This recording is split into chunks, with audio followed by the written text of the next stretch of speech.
Okay, you're ready to go. Okay. Welcome everybody to a special City Council meeting for May 26th, 2020. Madam Clerk. Prior to roll call, the city attorney would like to make an announcement regarding the teleconferencing of this meeting. Thank you. I would like it to be reflected in the minutes that the governor has ordered 2 executive orders relaxing requirements to promote meetings under the Brown Act. The procedures adopted for this meeting have been established to meet or exceed the standards set forth in the orders. And for more information, please refer to Governor Gavin Newsom's Executive Order N-25-20. Madam Clerk, please conduct roll call, after which I'd ask the mayor to recognize me once again. Thank you. Councilmember Hudson. Here. Councilmember Alone. Here. Councilmember Perkins. Here. Vice Mayor Zafar. Here. And Mayor Clarkson. Here. Thank you. Martin, back to you. Thank you, Mr. Mayor. I would now like to verify that 1, all members of the council can hear me well. 2, all members of the council have been able to hear all previous speakers, including the roll call. And 3, that each council member believes, based on facial or voice recognition, that all persons representing themselves as council members are in fact council members. Please Yes. indicate in the affirmative by raising your hand or giving me a thumbs up. Seeing all thumbs ups as responses in the affirmative, I'll turn it back over to the mayor to continue the meeting. Thank you, Martin. Item number 2 is public comment. Do we have any public comment I have not requests? received any written comment for this meeting. However, for those in attendance, if you would like to make a public comment, please use the raise your hand button at the bottom of your screen or dial *9 on your telephone. And we will wait a few minutes or a few seconds here to allow those folks to do it and not move on until we've given them a reasonable period of time to respond. It doesn't appear that anyone is requesting to speak at this time. Okay, thank you. Madam Clerk, next item. Item 3, new business 3.1, proposed statement of investment policy for fiscal year 2020-2021. Good afternoon, Mayor Clarkson and members of the council. This is an annual review of the statement of investment policy for the next upcoming fiscal year 2021.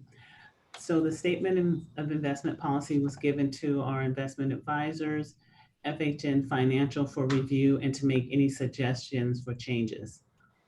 There's only one change this year, which is on page 9, and they're just adding verbiage that will say, additionally, pursuant to Government Code 53607, a monthly transaction report shall be presented to the city manager and the city council. So that's going to be a 1-page report with all the transactions that happen during each month during the fiscal year. And that's something that I will forward to city manager and members of the council through email. Great, thank you, Candace. Any questions from council members? And does the Finance Committee want to make any comments on this?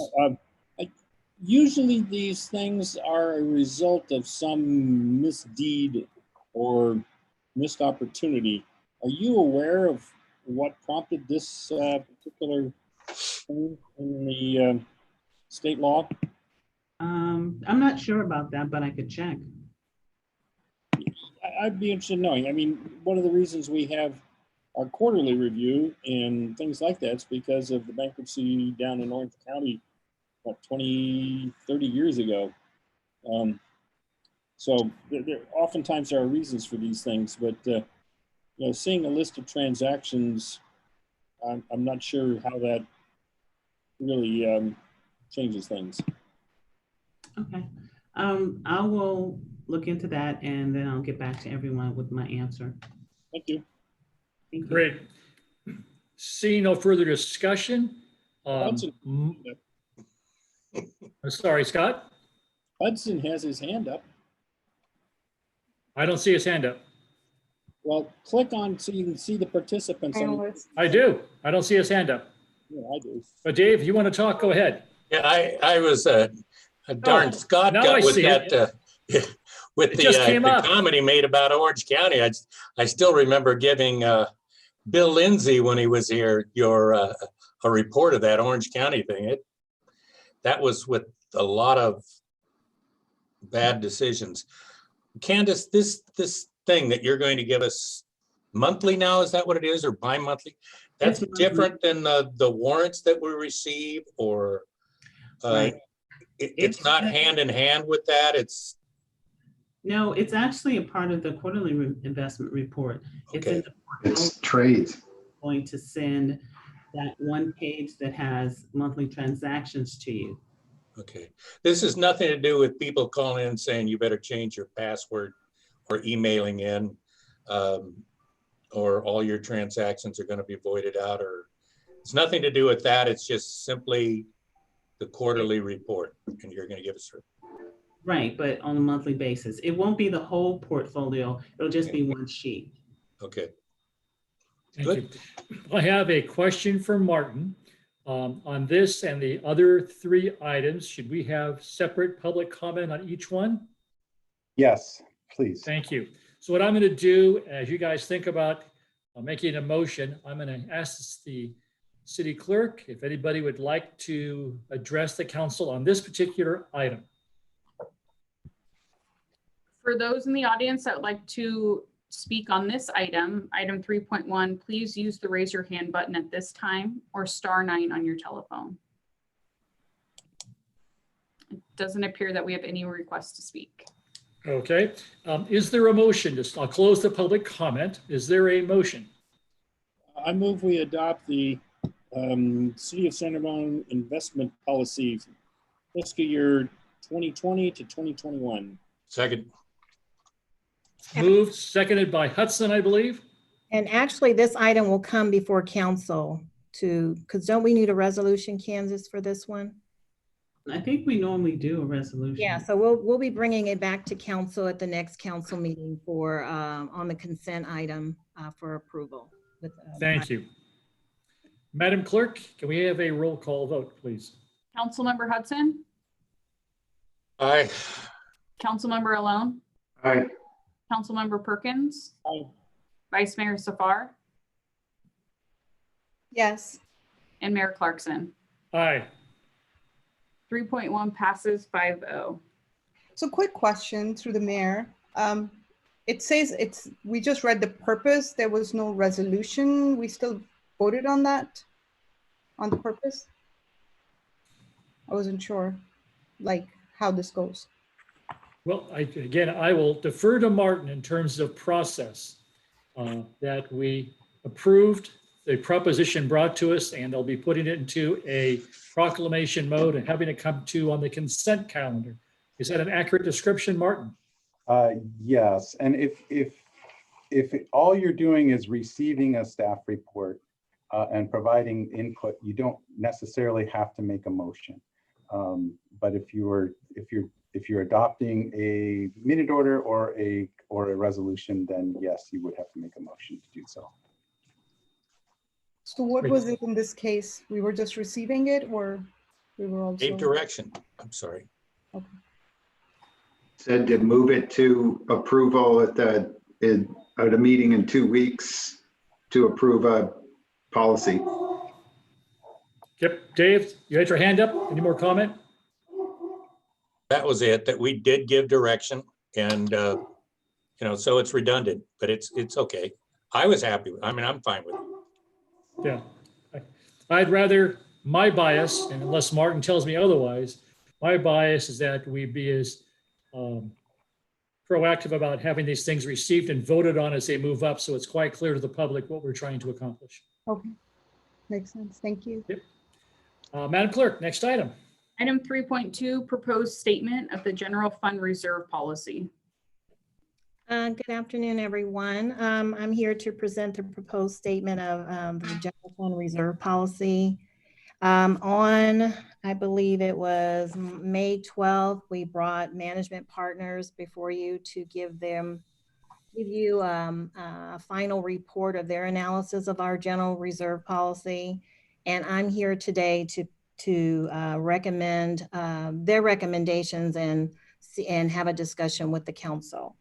So first off, their first recommendation was to adjust the minimum general fund reserve level from 40 to 35% based on their recalculation of the risk factor. When we did it back in 2016, our number came up to, as we did the worst case scenario, was 12.3. And after they recalculated and did it based on the actuals, they showed revenue loss of 10.7.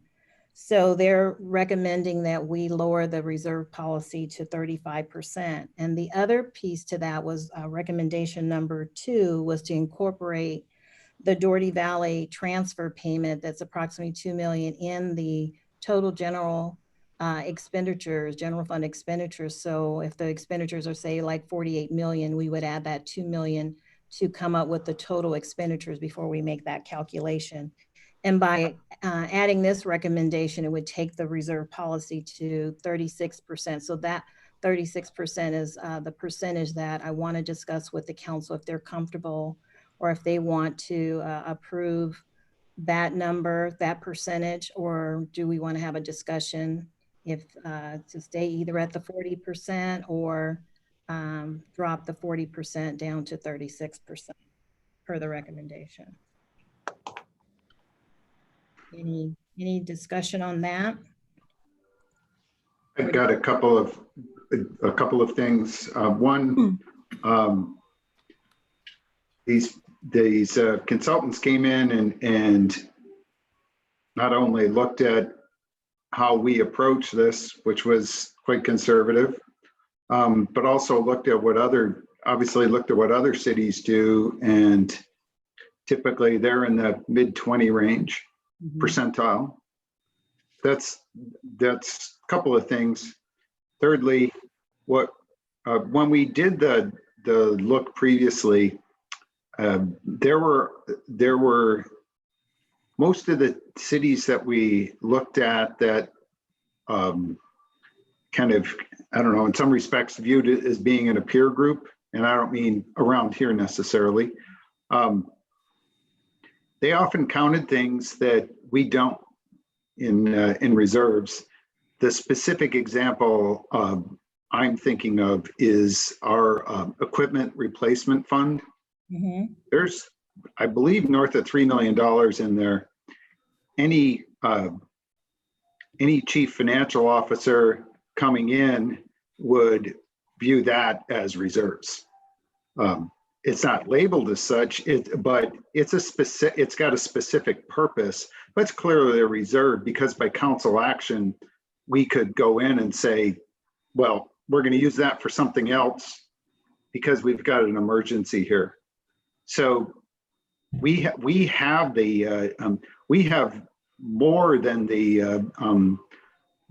just the level of reserves that folks are talking about, and I'm glad we're doing it like that. I'm comfortable with the reworked 36%, but I just wanted to put some further flavor to it in terms of how I'm viewing this, because ultimately the purpose is to have enough reserves for emergencies and sustainability, but not have too much in reserves because it's not my money.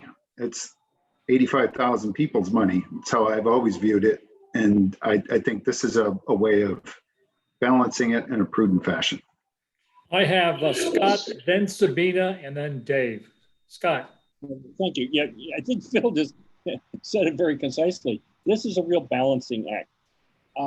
Money that sits in reserves that's unused is really the citizens' money that's either unused or, in many cases, if it's an excess, it's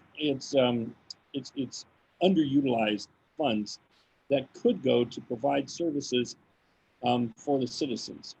On the other hand, it's prudent to maintain a substantial reserve for the reasons that are in the report related to volatility and worst case scenarios and things like that.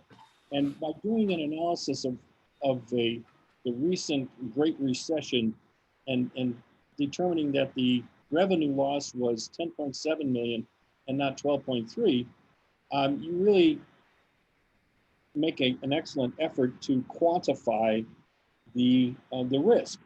On the other hand, we ought to be aware that there may be circumstances we can use the reserves. The reserves are there to provide stability to the government and services to the citizens in the event of catastrophic events, whether they be long-term financial declines or they be momentary or concentrated activities. So I'm comfortable with the analysis, and I'm also comfortable with the 36%. I've always been inclined to make sure we had enough, but that the remainder be available for use. Now, when we say 36, that's the minimum target. And so having 38, 39, or 40% or 41% isn't necessarily a bad thing, but we recognize that those excess funds are available for uses in the event of council determined needs. So I'm comfortable with the certainly the first two recommendations. Well, I'm comfortable with all of them, quite honestly. I've read through them, but since our discussion right now is the first two recommendations. Sabina. So just adding on to what Councilmember Lone and Perkins already said, it's certainly a balancing act of, keeping the money that we need and providing services to our citizens with the money that we have. So we don't save so much and put so much in reserves that we are not able to provide services. That money could be used for providing services, things for the citizens. And again, not our money, but how do we create that balance? I really like the analysis that they provided us, the risk factors, making sure the Doherty Valley transfer money is taken into, by Ava and team into factor. And so again, comfortable with the 36%. Again, that's the minimum we maintain. We are in a good position as a city. We have been, and that has been because of a good reserve policy.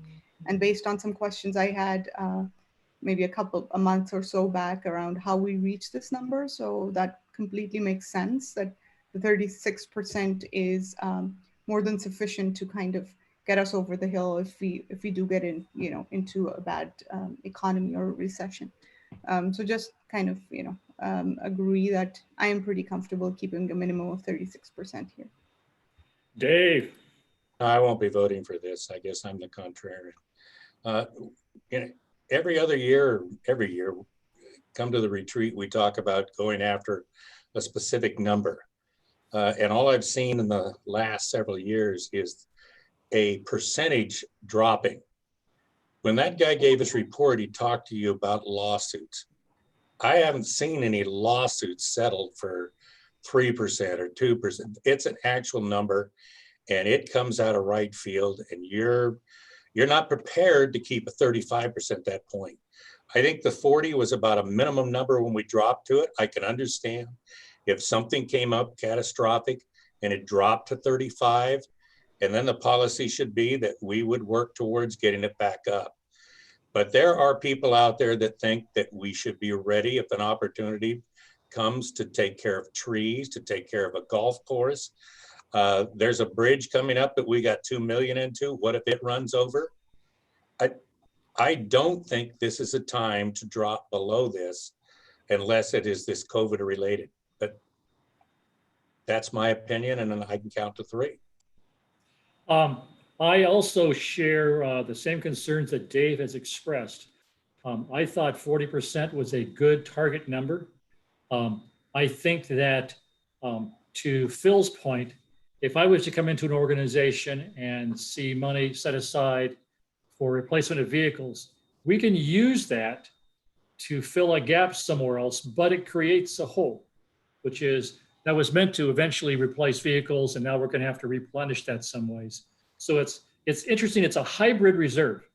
It's there for us to use in an emergency, and yet it's not really a reserve. I thought 40% was a compromise we made before, when 35 was what the first consultants shared with us.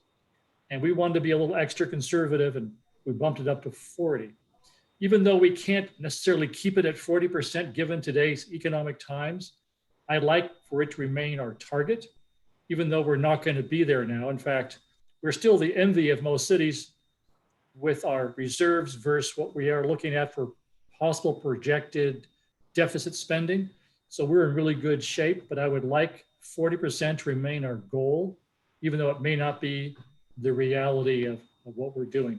I see Dave's hand being, Scott's hand being raised.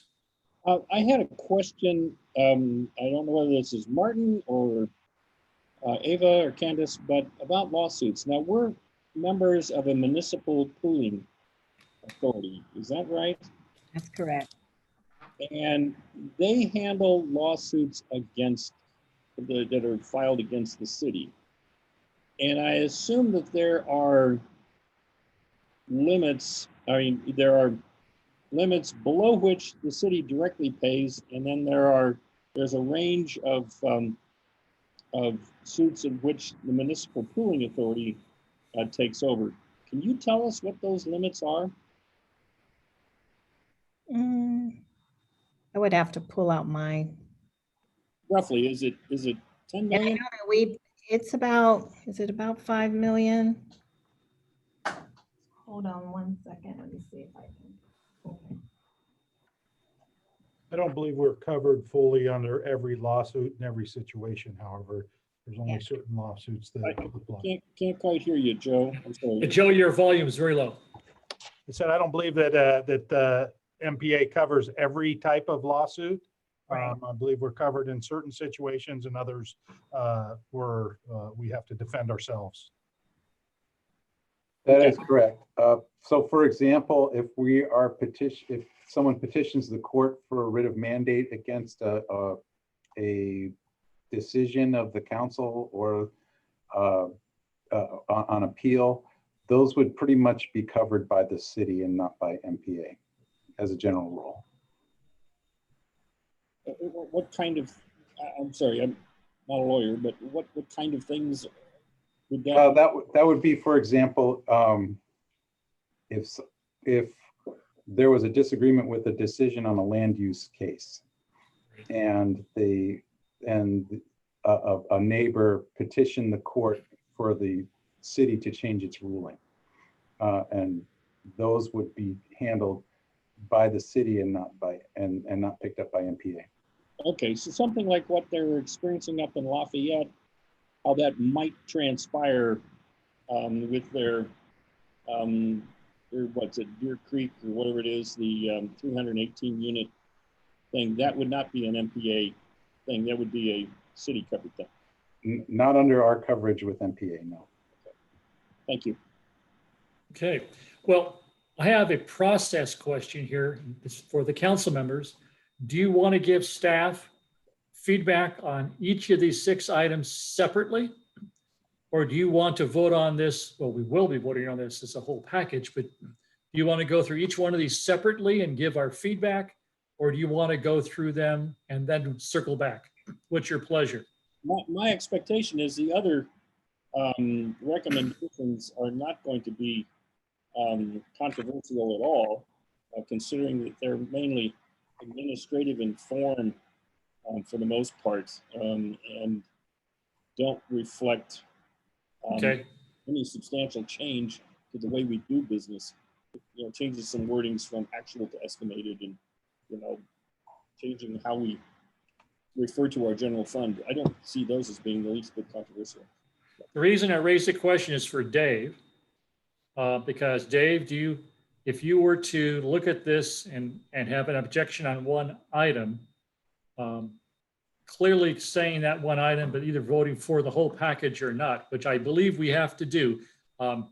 City Attorney, I assume we're going to vote on this as an entire packet because it's one item. Should you decide to vote on it, yes. If we should decide to vote on it. Yeah. Understood. Would you like me to go through those items, the other recommendations Because I think the recommendation 3, 4, and 5 is really not in the policy so Right. too much. And then the sixth recommendation is just changing a word. Okay, so my thought is maybe we should go through, unless I hear from Phil and Sabina otherwise, let's go through these, make sure if there are any other concerns, and then we can perhaps have a discussion which might revolve around item number 1. Is that okay with the rest of the council? I think that's okay. Okay, Okay, so so continue. So item 3, the recommendation was just taking and reallocating reserves to put them in buckets, in categories. So reallocating 10.6 million in the unfunded general fund reserves to the committed assigned designation, and then the 4 million in assigned. And then this would only happen in the financial report, the CAFR each year. So it's not something we do on the books. It's just that how we display it so that the public and the council and everyone that reads our financial statements will be able to see that. The other item, recommendation number 4, also was to insert some language how we calculate our reserves, because we had reserves in the general fund, Doherty Valley, debt service, and they're just recommending that we put that language in, which I highly recommend also. However, after this year, I think in the budget for next year, we're moving and we don't have any money in reserves in the Doherty Valley anymore. And also the healthcare fund, which they're talking about in recommendation 5. And then we're moving all the reserves as part of the budget process from the debt service fund and putting it back in the general fund. That will make it clear and easy to explain, and then the public can see where all the reserves are without having to break them all up. So that kind of will help. So that my recommendation, my response is that we will no longer have funds in those reserves funds, so that I'm removing that from the policy. So any mention of other funds, I have removed it from the policy, the proposed policy. And recommendation number 5 was the healthcare fund. Reserves in that fund has been gone for several years, and they recommended removing that. So I removed that from the draft policy. And recommendation number 6 is just modifying the general fund reserve policy and replace the word that says actual with estimated before general fund operating expenditures. So we'll say estimated in general fund operating expenditures instead of actual. So that's all. A question on that last one. In the policy, it says that you'll provide a report 3 times a year to the council on the status of our reserves. Right. And at budget time, at when the audited statement is available, and at mid-year. When we actually have a audited actual, would you use the audited actual for the prior year? So when we do mid-year, you have your audited statement from the prior year. So it's still based upon a prior year operating costs. Would you use the actual? We would still use the actual because it's always prior year, but until those are audited and final, we will be using estimated numbers. So primarily during budget season right now, we use the estimated. During mid-year, we'll use the actual. Is that, do I have that right? Mm-hmm. Okay. So I wanted- Sabina, Yeah, say something about the number, right? And we saw again in the report that was presented that one of our neighboring cities had 3 times our reserves because of their budget and you know how the budget is. So I think keeping a percentage gives you a good idea of what our actual budget is. If our budget continues to increase, we can continue to get that number higher and higher. You know, whether it's 30, 40, 50, it all depends on how we will do as a city. My thing is, if we put too much in the reserves, is it also, you know, giving the perception that we're saving up all of this money, not providing, you know, maybe we're taxing people more, we're taking more money, and we're not providing the services to the people. And so, you know, where again, it's all about keeping that balance and making sure that, you know, when people pay money towards the reserves, towards GAD, towards Doherty Valley, all of that, we are, you know, we are justifying that how we're giving them services as well as keeping that reserve money. So for me, it's like, you know, we keep 40% or 50%. That seems to me really high for a city, because we're not here, you know, we're not in the business of making money here. We're in the business of serving our citizens here. So that's why, again, I think, you know, the number will go up in terms of how many reserves it is if the city does good. And, you know, it'll be the percentage right now, that's how much we're spending, you know, that's our budget. And if something goes wrong, then, you know, what is it, 3 years or 5 years? You know, we have reserves that'll get us through 3 to 5 years if we have some major recession or something. Dave? I think you're missing the point that it's easier to keep the money from going down than it is to try and make money to get the reserves up.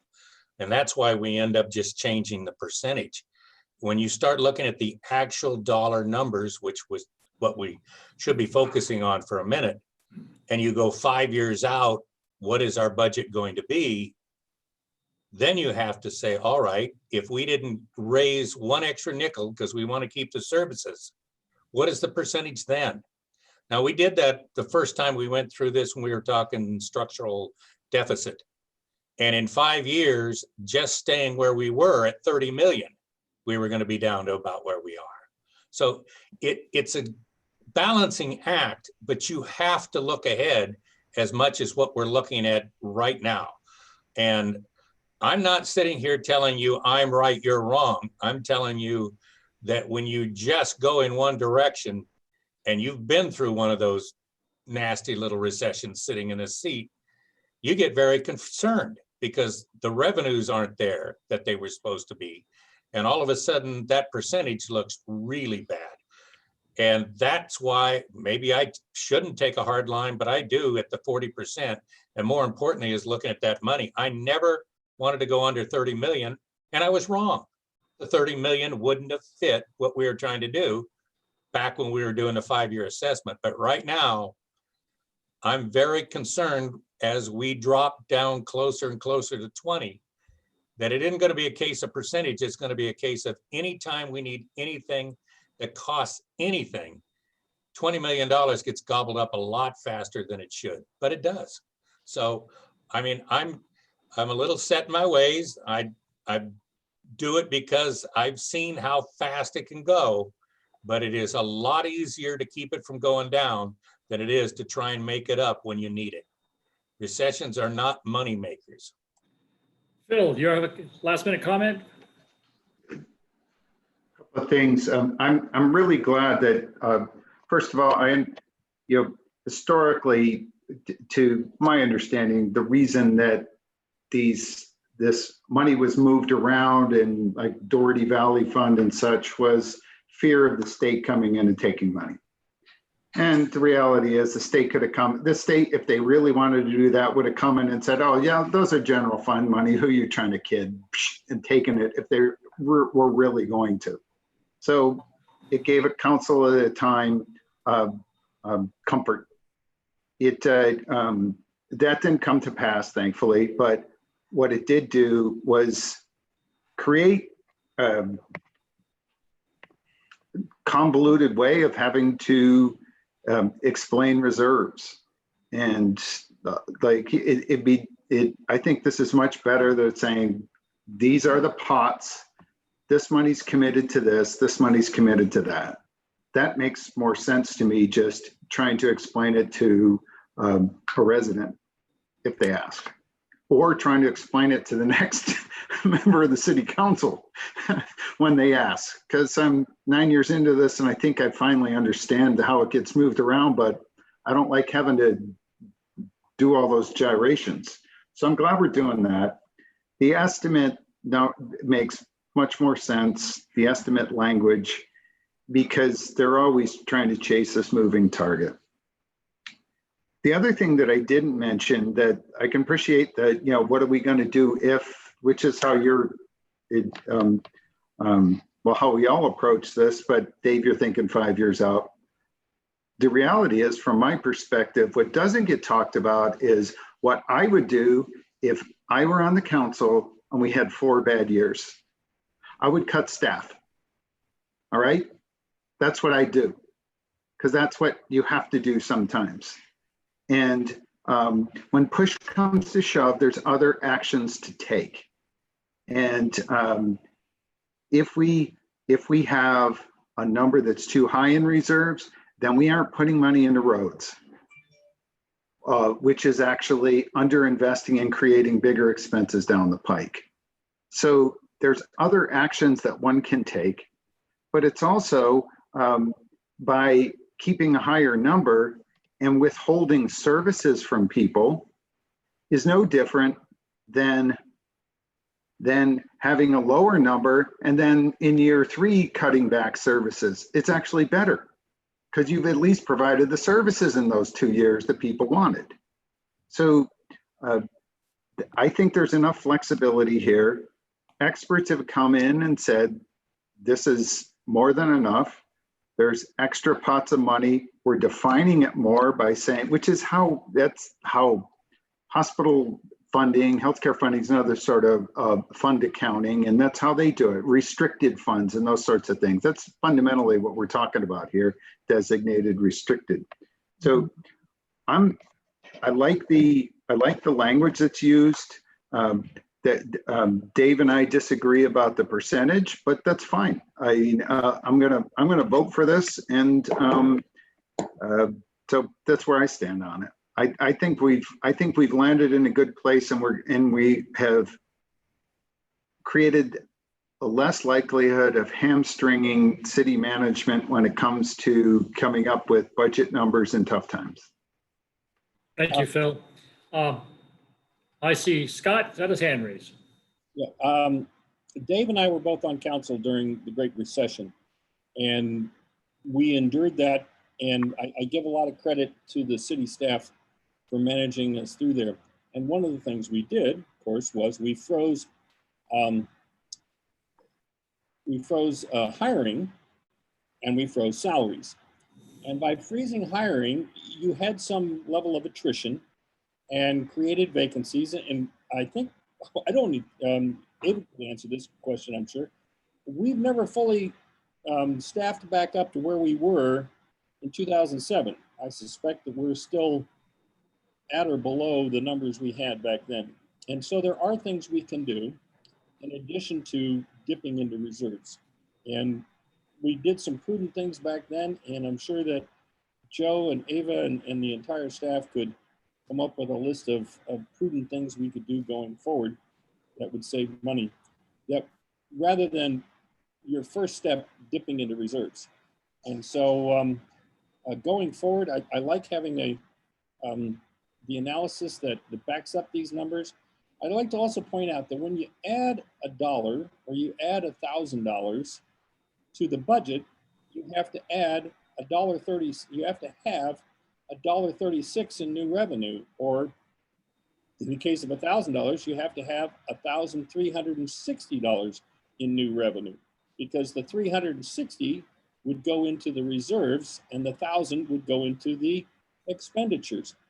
So you've already put kind of brakes, if you will, on the growth of city budget just by saying a 36% reserve requires $1.36 for every dollar of new thing. If you ever played any of those simulation games, you recognize the taxes put a brake on economies. It's only through expenditures that you actually generate more economy. So I'd like to offer the citizens of San Ramon the most amount of services we can afford with the most prudent reserve policy that makes sense for this city. Dave. Got unmuted. Respectively, I don't agree with that analogy. If you have 40% in reserves and your budget is revenue 70 million, expenditures 70 million, you don't have to come up with 1.35 or whatever, you have to hold the line on reserves. I mean, you're trying to balance the budget and then you have reserves in case something's wrong. And we have found that occasionally things go wrong. And it is a problem if you get down to 35% and all of a sudden something comes up that drives you under 30, then you're going to have to add those dollars to get back up to that percentage. Coming down, you're holding the budget where it is. But again, I can count to 3, guys. If it makes sense, vote for it. Let's do it. Scott, I want to make a quick correction.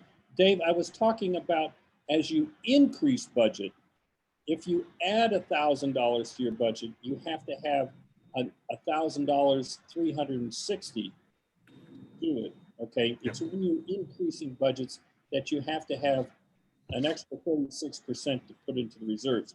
It doesn't matter if your revenues match your expenditures. It's if you're raising from one year to the next. As you raise your budget, you have to raise your reserves. That's it. Thank you. I think that it's, listen to the conversation. I don't think there is really a yes or a no or good or a bad. I think this really revolves around fiscal philosophies that people have in terms of their own house or their organization and those that they represent. I like all the language that's in here, but I'm still somebody who would rather be more conservative and leaving 40% as a target, even though we're not going to be able to be there. We're still the envy of most all cities around the Bay Area because we have a nice substantial reserve to handle some projected deficits we may have. So I love the staff presentation. I'd like to stay at 40, and that's where my vote will be, but I completely understand and appreciate and don't necessarily just disagree with those who want it to go to 35. So having had that discussion, is there a motion? I'll move we adopt the 6 recommendations as presented by staff. Actually, we kind of delete number 1 because it actually gets folded into number 2. So recommendations 2 through 6. Is there a second? I can second. I'd like to open this up to public comment now that they've had a chance to hear us. Madam Clerk, is there anybody who has indicated they have interest in making a comment? We have no one to raise their hand at this point. If you would like to speak, please use the raise your hand button or *9 on your telephone. We have one comment. It's John Larson. John, we ask that people keep their comments to 3 minutes or less. Welcome aboard, John. Thank you for stepping in. Hi, everyone. I don't know why it says John. This is actually Luz Gomez.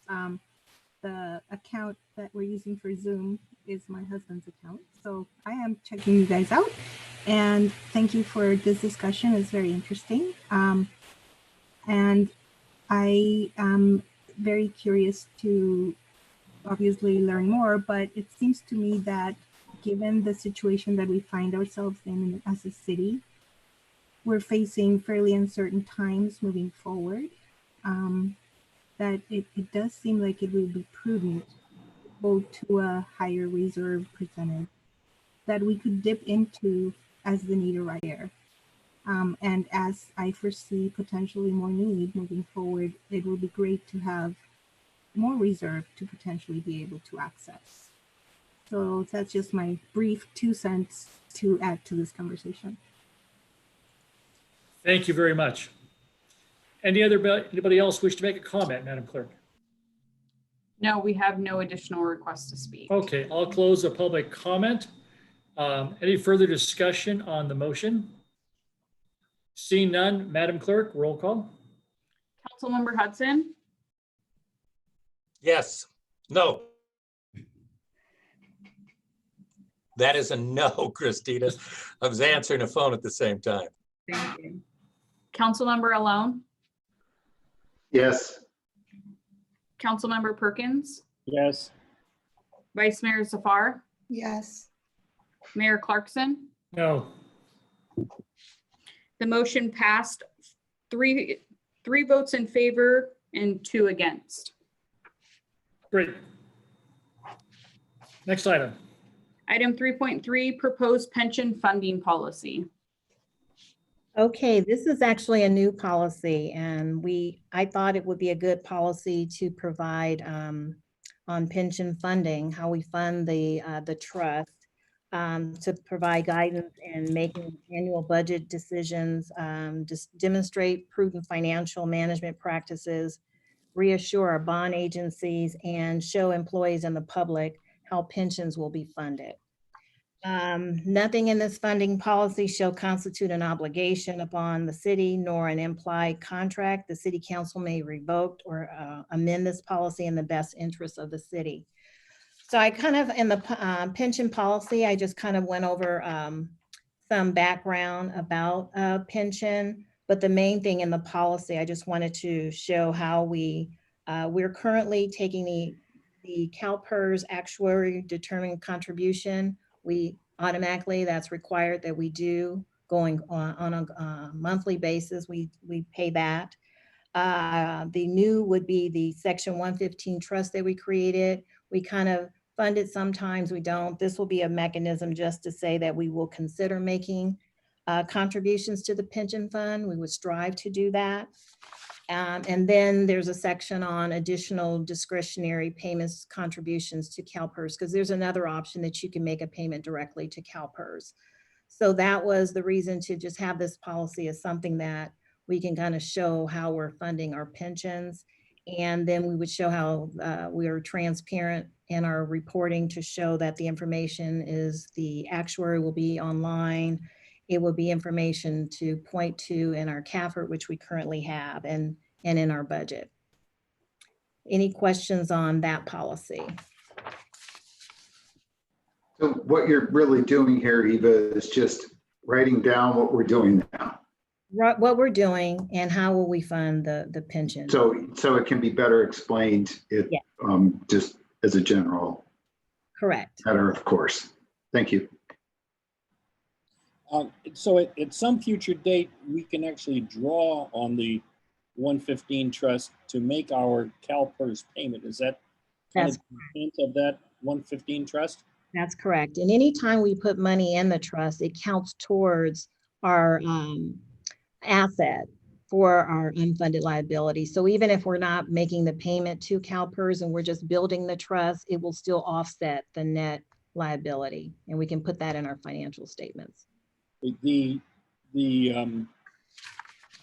trust, when we put a dollar in or we put $1 million in, the only thing that money can be used for going forward is pensions. Is that correct? It's for pensions, whether we send it to CalPERS directly or reimburse ourselves for, but it has to be for pension, and it's an irrevocable trust.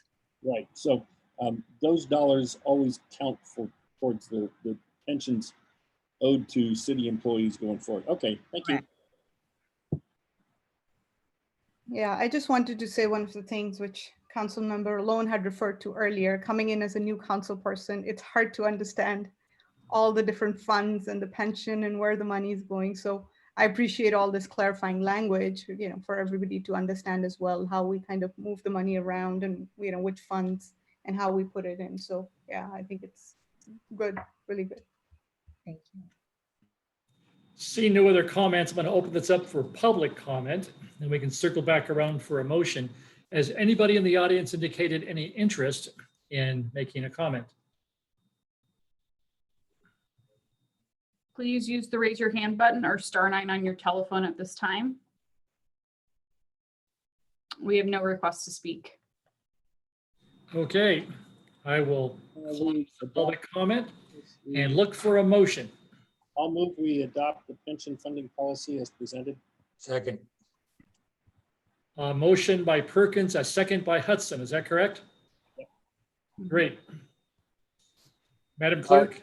I'm sorry, Mr. Mayor. Yes. Clarification on that motion. The agenda only says review the proposed pension policy and provide comments and direction. So this would not be up for adoption at this time. Thank you. I'll move we present this to the full city council at a future meeting as presented. I'll second it. All We're right. given direction. Martin, does that meet your approval? Yes, sir. Thank you. All right. Are we you wanna make sure, Herb, or do you want to think about it for a while? I'm gonna make sure. Madam Clerk, roll call vote. Councilmember Hudson, Yes. Even Council- laughs like Herb. Councilmember Alone. Aye. Councilmember Perkins, Yes. Vice Mayor Zafar, Yes. and Mayor Clarkson. Aye. Thank you. The motion passed 5-0. Item 3.4, proposed other post-employment benefits, OPEB funding policy. Okay, this is another one I thought would be a good idea to have a funding policy in place for our OPEB. And our OPEB is healthcare that we offer to our retirees when they retire. We actually did some cost strategies years ago, and as of July 1st, 2014, new employees don't receive this benefit. However, we still have a lot of employees that do receive this benefit, so I wanted to kind of make it clear how we address during the annual budget process. And after this, I'm asking the council to review and recommend forwarding to the full council for approval by resolution at another meeting. So this proposed funding policy is to just state the overall funding goals for the city's OPEB trust. We actually have a trust that we've had for several years for OPEB. We actually, with our last actuary that we presented to you earlier in the month, it shows that we're 95, a little over 95% funded in our OPEB trust. So I just kind of wanted to have in our policy some objectives that we're trying to strive for. So the city would strive to fully fund the actuarial liability for OPEB through regular contributions to OPEB trust. And then we'll strive to achieve funding the payments for our normal costs. So our normal cost is what we pay on a pay-as-you-go basis. And so there's some 3 components I put in here how we would fund the trust. And that would be through normal costs, which we're doing that anyway. And in the actuary, it showed that the what did they call it? The actuary determined contribution, that's the amount that they're saying we should contribute every year. So if we're contributing that much, we've fulfilled that, which we are fulfilling that number. So the normal cost is taken care of and we fulfilled that.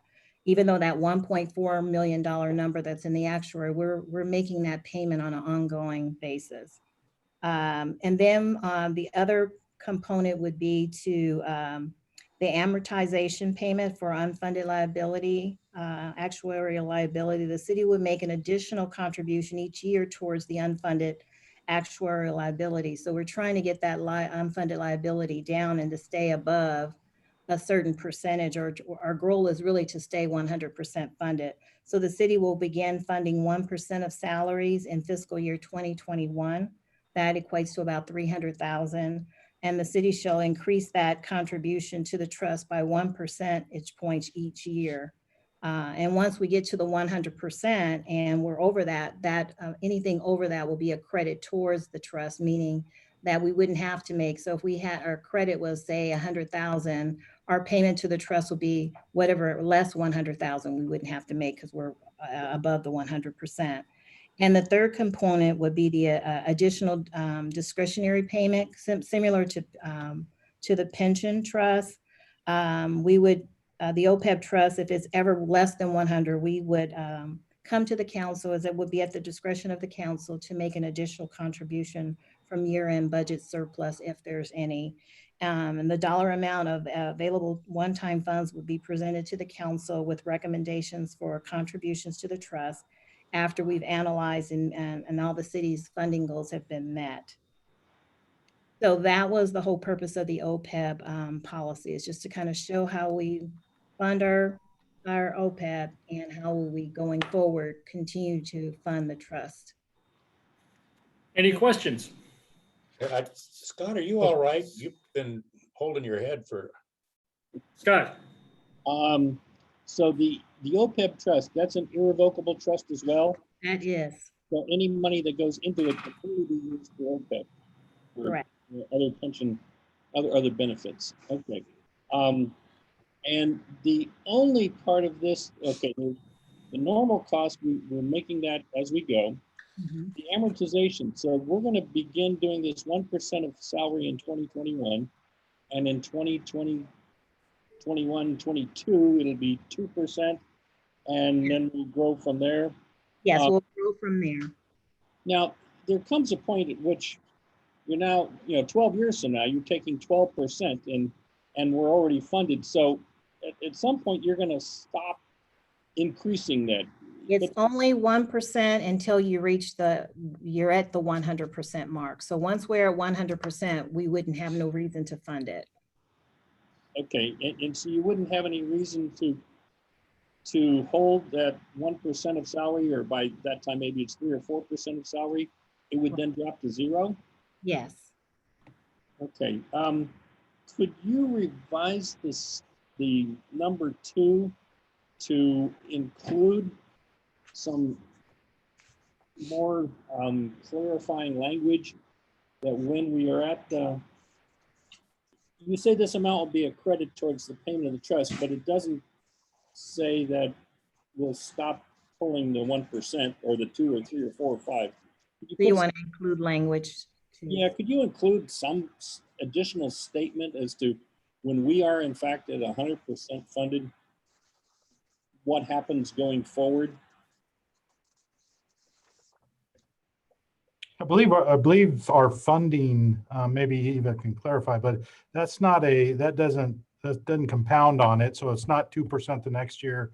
It's 1%, correct, to put back towards until we get to the 100%. So if we get to the 100%, we would no longer be contributing and we would maintain it. So that the idea is to have a minimum contribution level, whether it be whatever the council's preference is, 95% not to go under, or some minimum contribution level.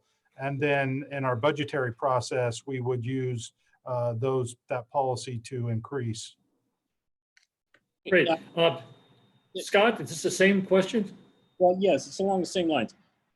The third sentence says the city shall increase this contribution to the trust by 1 percentage point each year until the fully actuarial determined contribution is attained. It doesn't say what happens once you've reached that point. Well, But it's going to increase it by 1 percentage point every year until you reach some level. But it doesn't say what happens after that.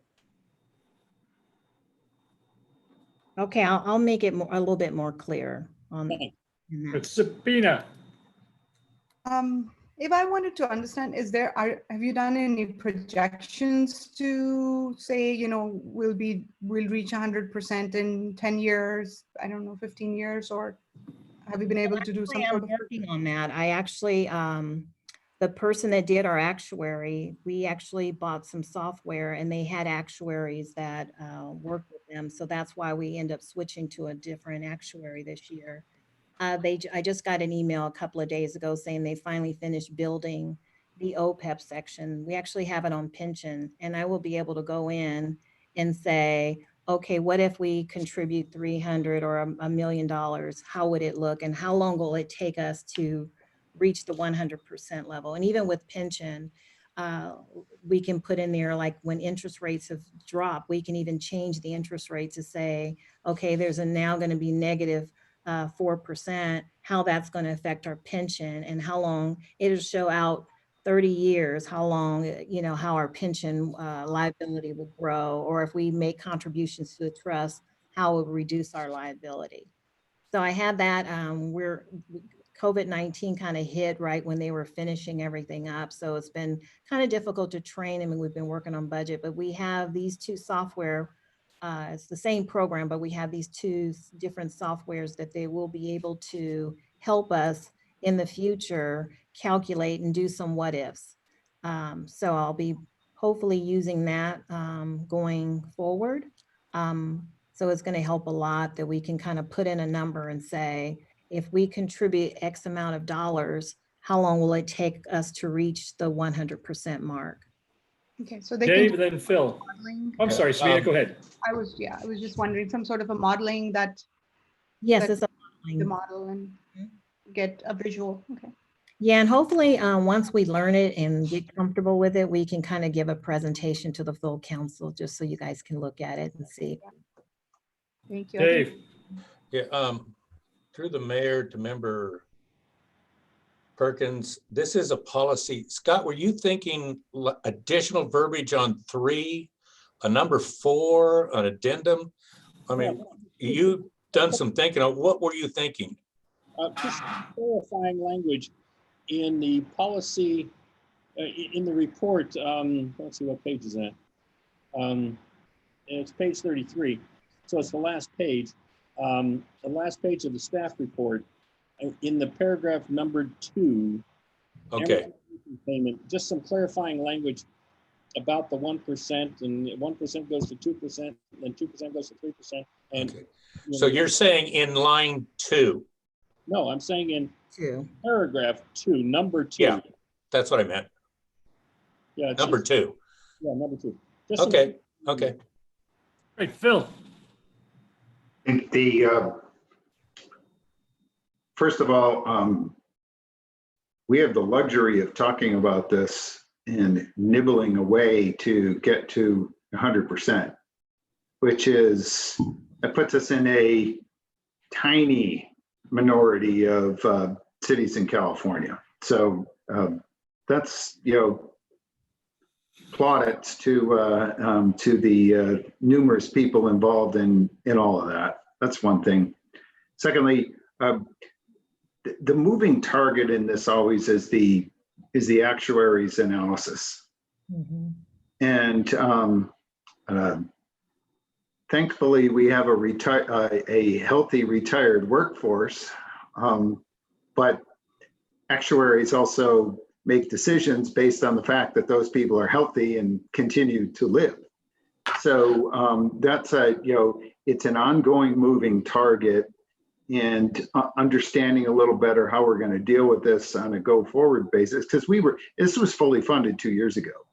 So, and things have moved around, and that's just the way it works. So getting some more clarifying language here makes sense. And we're, again, just being more